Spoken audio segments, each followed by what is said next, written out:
everyone, I'm Richard from Burning Spears. Thanks for popping in to take a look at my channel. Today I'm going to be looking at making some pork belly burnt ends. I'm going to be using a particular flavour combination that I tried a while ago and that I loved so much I've used it to death.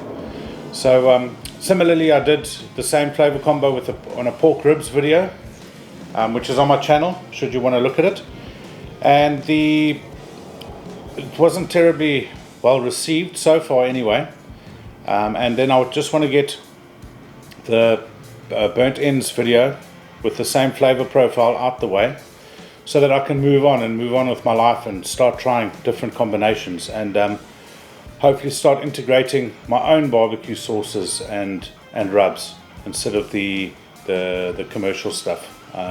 Some commercial stuff is great. I mean, we're blessed with, in the United Kingdom, and they've released in the States, I think either soon or they have already just launched in the States, the Angus and Oink range. Astounding the variety that they have, and really good ideas, great marketing, great product, and not over salted or over sugared, which is it really is a good thing when you're using commercial spices. And then I'm going to be using a cherry cola, Poppamies. It's a sauce from Finland, and it's great. So the cherry crush, cherry cola Angus Oink, and then Poppamies Cherry Cola. Great combination for pork. It's really fun. It's just like a pork candy in a wrapper. So yeah, I love this, but let me not harp on too much. It's a autumn morning in the UK, so I'm going to try and put on a brave face. Again, I'm drinking coffee on a video, not normally my style, but you got to do what you got to do, right? So let's get on to the prep. Okay, so what I've got here is a nice slab of pork belly, which I'm going to use. Skin off, because of course you want the smoke to penetrate and seasoning to penetrate as much as possible, and the fat's got to stay. Great quality pork. Unfortunately, not the meatiest and the thickest of pork bellies. I'm really envious when I look at the American videos where they have real meaty pig like this. It's really thick and juicy. But this is nothing wrong with this. It'll come out just perfect. The disadvantage of such a thin piece, of course, is on some pieces your fat ratio to meat is way out of whack. But sometimes when you're in the mood, those are really good too. So like I said, skin off. I've got a little bit to take off here. Okay, right, so some people do their pork belly burnt ends whole like this or in strips. A common way, of course, is in cubes, which is my preferred method, so that you get a complete rub coating all on the outside of every facet. So you've got little cubes of meat covered in goodness, every single side. It's a fair game.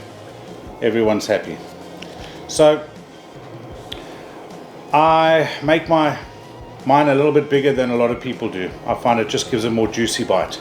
So I'm going to try and go for around about 2 inch, something like that.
Okay, so now you can see how nicely I've covered them. Probably could have sped it up a lot more by using a bowl toss technique, but the end result is really good. I'm happy with the coverage, and look at the color already. It's so beautiful. The smell is amazing, and the spacing is also pretty good. I've got a lot of room on either side of everyone so that it can get smoke. Some minor adjustments required, but yeah, very happy. So today I'm going to smoke these with cherry wood, seeing as I've got 2 other cherry flavor combos. So I'm going to smoke them with some cherry wood out of my friend's garden, which is very nice of him, and I'm going to smoke them at 125 degrees Celsius, that's 250 Fahrenheit. And I'm going to take you through the process, which took me a while to learn, as opposed to the millions of other techniques out there. I'll take you through that and in what I believe is the best. So let's have a look. Okay, so my temperature's been stable at 120 degrees. My smoke is clean, thin, nice wisps, not choking white clouds.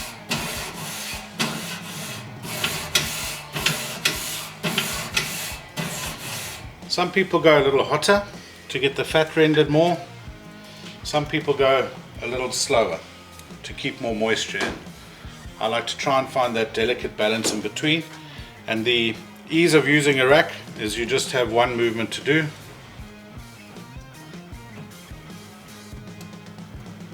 On and off. Okay, so we've been on for about 2 hours now. Now I'm going to have a quick look. You'll see the great color they've taken on from the smoke. Now I'm going to want to be pulling them between 65 and 75 Celsius when I'm happy with their smoke color, which I'm nearly happy with the color. So let's check what temperature we're at. 62 degrees Celsius. So now what I'm going to do is I'm going to let them sit for a bit longer, and I'm going to spritz with a mix of apple juice and cider vinegar.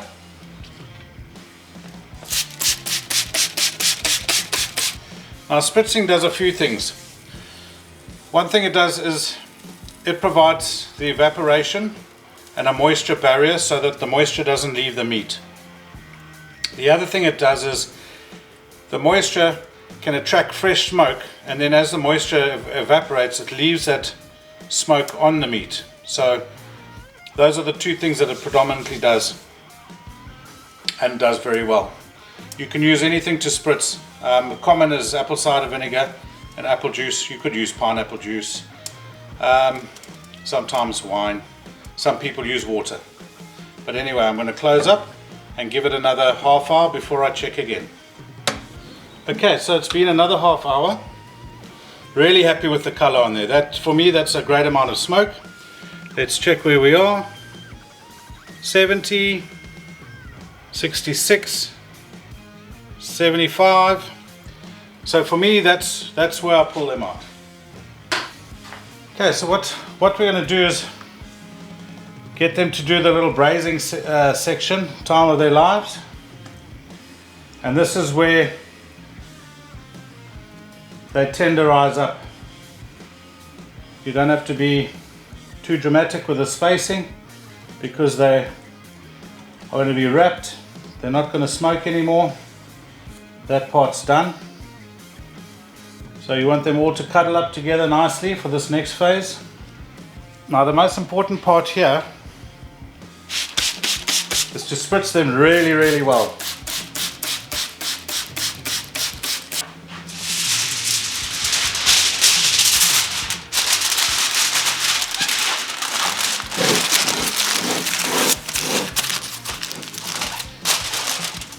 Okay, so they're going to go back in there for 2 to 3 hours probably, and I'm going to take them out when they are probe tender. Guideline temperature, and I only use temperature as guideline, is 95 Celsius, 203 Fahrenheit, but I like to work on the probe tender because that actually tells you if it's tender. So there they are, they're nice and tightly wrapped. That heavy spritz will provide the steam without the meat, the juices in the meat providing the steam. And they're snug as a bug in a rug. Okay, so I put these in, and then I put the macaroni and cheese that I'm doing as a side dish for another video in on top. And I did that for an hour at 125 to remove the mac and cheese. To access these, put the my thermometer in. They're already they're 93 degrees and just so soft. I can't wait to unwrap them. So I just wanted to mention one of the differences that those of you who make them regularly might have noticed, which is how I now cook my ribs. I don't enjoy getting to the stage where before you wrap them you put butter, honey and lots of sauce and a lot of things in there to braise them. I personally like tasting the meat. I enjoy pork. I don't want to hide the meaty flavors with butter. Butter's really strong, and butter and honey really strong, and I find that detracts a lot. I like more of an honest pork belly burnt end, or an honest pork rib. I do exactly the same with my ribs. I don't put all blocks of butter and sugar and honey on with my ribs either before I wrap them. So for me, that's my own personal opinion. I think the result is just as great as long as you catch them before. So you don't take them past at 75 degrees Celsius mark. You take them out when you're happy with the smoke color, before 75. Then when you wrap in a heavy spritz, results are, so far it's worked every time for me. Before that, I really struggled with pork belly burnt ends. I found that they were soft but dry. That bite, you go into that bite and that mouthfeel, you can feel the fibers are dry in the actual meat. So I find by doing it this way, essentially you're pulling them out early. You're not cooking to temp, you're cooking to your feel and to how happy you are with the smoke. Wrapping them, spritzing them, they braise, they tenderize. Going to take them out. I hope that they're not too tender to toss. I want to toss them in the sauce. If they are extremely tender, I don't want to break them apart. I'm going to have to just move things around, get a bowl with the sauce in and dip and put on the rack. So I'm going to put them on the rack, put them in there to glaze off, to tack off. Bring them out again, maybe touch them up with a little bit more sauce, and they should look amazing. But let's unwrap this and see what we're dealing with.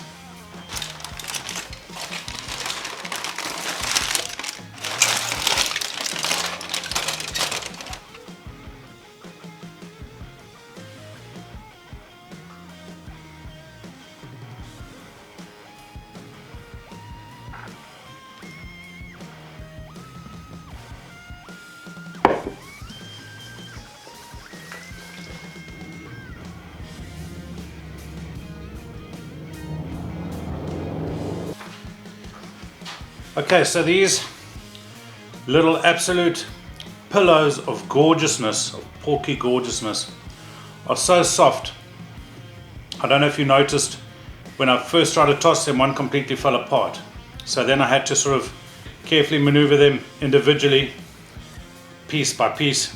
But boy, is it going to be worth it. I've nailed this. I popped that broken one in my mouth and I nearly cried. It was so good. So these are going to go back in to tack up a little bit. Let that Poppamies Cherry Cola barbecue sauce bind a little bit on there, and then I will take them off and I might touch them up. I've got a little bit left in the bottle. This stuff is amazing. If ever you can get your hands on it, you need to try. If a lot of people like to touch up, like for instance, I could go and put a little bit more on there for a little bit of color, a little bit of change. So I'll just do that on a few, just so that you can see the difference. Just brings forward that initial spice that you put on, just to bring those flavors out, because they might get muted by the smoke, by the oil dripping off and all that sort of thing. But absolutely amazing. Let's get them tacked up.